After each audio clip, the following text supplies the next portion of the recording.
Assalamualaikum warahmatullahi wabarakatuh. Sahabat beriman, sudah banyak sekali jenis musik yang kita bisa dengar. Selain didengar, musik juga digunakan untuk hal yang lain, seperti senam dan berjoget. Lalu, bagaimana hukum menari atau berjoget dalam Islam? Joget atau menari dalam fikih disebut arakasu, disebut dalam kamus Mujama' al-Wasit. Arakasu adalah seseorang berpindah-pindah posisi dan menggerak-gerakkan badannya sesuai irama musik atau nyanyian. Para ulama yang semangat membimbing umat kepada kebaikan dan mencegah umat dari keburukan membahas masalah arakasu. Di antaranya, hukum arakasu secara umum. Allah Subhanahu wa Ta'ala berfirman, "Dan janganlah kamu berjalan di muka bumi dengan cara al-marah, karena sesungguhnya kamu sekali-kali tidak dapat menembus bumi, dan sekali-kali kamu tidak akan sampai setinggi gunung." Quran Surat Al-Isra ayat 37. Imam Al-Qurtubi dalam tafsirnya menjelaskan, para ulama berdalil dengan ayat ini untuk mencela joget dan pelakunya. Al-Imam Abdul Wafa bin Aqil mengatakan Al-Quran menyatakan dilarangnya joget. Dalam firman-Nya, janganlah kamu berjalan di muka bumi. Ini dengan cara al-marah, penuh kesenangan. Dan ayat ini juga mencela kesombongan.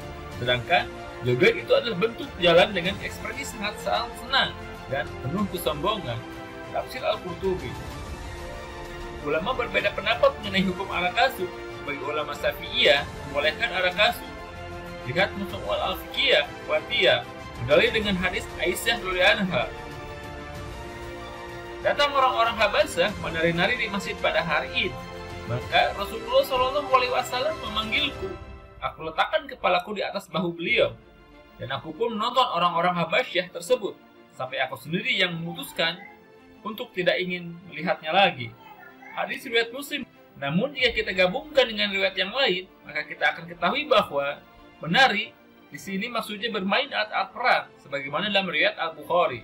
Orang-orang Habasyah bermain-main dengan alat-alat perang mereka. Rasulullah SAW pun membentangkan sutra agar mereka tidak melihat aku. Sedangkan aku menonton mereka, terus demikian sampai akhirnya aku enggan melihatnya lagi. Hadis riwayat Bukhari.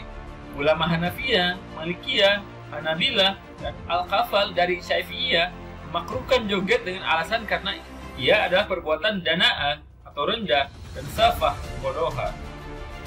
Dan ini merupakan perbuatan yang menjatuhkan wibawa, dan ia juga merupakan lahwun atau kesia-siaan. Al-Abi mengatakan, para ulama memaknai hadis jogetnya orang Habasyah bahwa maksudnya bukan joget sebagaimana yang kita ketahui, namun sekedar lompat-lompat ketika bermain pedang dan alat-alat perang mereka, sehingga sesuai dengan riwayat yang lain yang menyatakan bahwa mereka orang Habasyah bermain-main di dekat Rasulullah SAW dengan alat-alat perang mereka. Demikian paparannya, dengan asumsi joget tersebut tidak dibarengi dengan hal yang diharamkan, syariat seperti minum khamar, membuka aurat, atau yang lainnya. Jika dibarengi hal-hal yang diharamkan, maka hukumnya haram menurut sepakat ulama. Al-Syekh Al-Faqih Muhammad bin Salih Al-Utsaimin mengatakan, berjoget atau menari hukumnya asalnya makruh, namun jika dilakukan dengan cara yang nyeleneh atau meniru orang kafir, maka menjadi haram. Dengan demikian, yang tepat, hukum arakasu secara umum adalah makruh. Namun ini jika tidak disertai perbuatan yang dilarang, agama seperti diiringi musik, buka aurat, bergaya seperti wanita, meniru orang-orang kafir, minum khamar dan lainnya. Jika dibarengi hal-hal yang diharamkan, maka hukumnya haram menurut sepakat ulama. Ini mencakup joget atau menarinya lelaki di hadapan sesama lelaki, atau joget menarinya wanita di hadapan sesama wanita, atau joget menarinya lelaki di hadapan wanita. Joget dan menarinya wanita di hadapan lelaki non-mahram. Walau hukumnya asal arakasu adalah makruh, namun jika dilakukan wanita di hadapan lelaki ajnabi atau non-mahram, maka hukumnya haram. Karena jelas, hal ini menimbulkan fitnah atau godaan yang besar bagi lelaki, termasuk perbuatan faisyah dan mendekati zina. Padahal Rasulullah SAW mewanti-wanti fitnah atau godaan wanita. Beliau bersabda, tidaklah ada sepeninggalku fitnah atau cobaan yang paling berbahaya bagi lelaki selain fitnah cobaan terhadap wanita. Beliau juga bersabda, sesungguhnya dunia itu manis dan hijau, dan Allah Subhanahu wa Ta'ala telah mempercayakan kalian untuk mengurusinya, sehingga Allah Subhanahu wa Ta'ala melihat apa yang kalian berbuat di sana. Maka berhati-hatilah kalian dari fitnah cobaan dunia, dan takutlah kalian terhadap fitnah cobaan wanita, karena sesungguhnya fitnah Nah, cobaan pertama pada Bani Israel adalah cobaan wanita. Hadis riwayat Muslim. Kemudian, lelaki mukmin dan wanita mukminah diperintahkan oleh Allah Subhanahu wa taala untuk saling menundukkan pandangan. Maka jika sengaja memperlihatkan joget dan tarian kepada lelaki non-mahram, ini menyelisih 180 derajat perintah Allah Subhanahu wa taala. Allah Subhanahu wa taala berfirman dalam Quran surat An-Nur ayat 30 sampai 31. Katakanlah kepada orang laki-laki yang beriman, hendaklah mereka menahan pandangannya dan memelihara kemaluannya.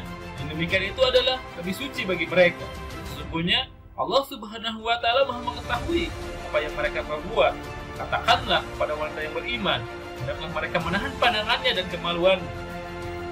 Lelaki muslim dilarang memandang wanita yang tidak halal baginya dan sengaja, baik dengan atau tanpa syahwat. Jika dengan syahwat atau untuk menikmati maka lebih terlarang lagi. Dan jinahnya mata adalah dengan memandang.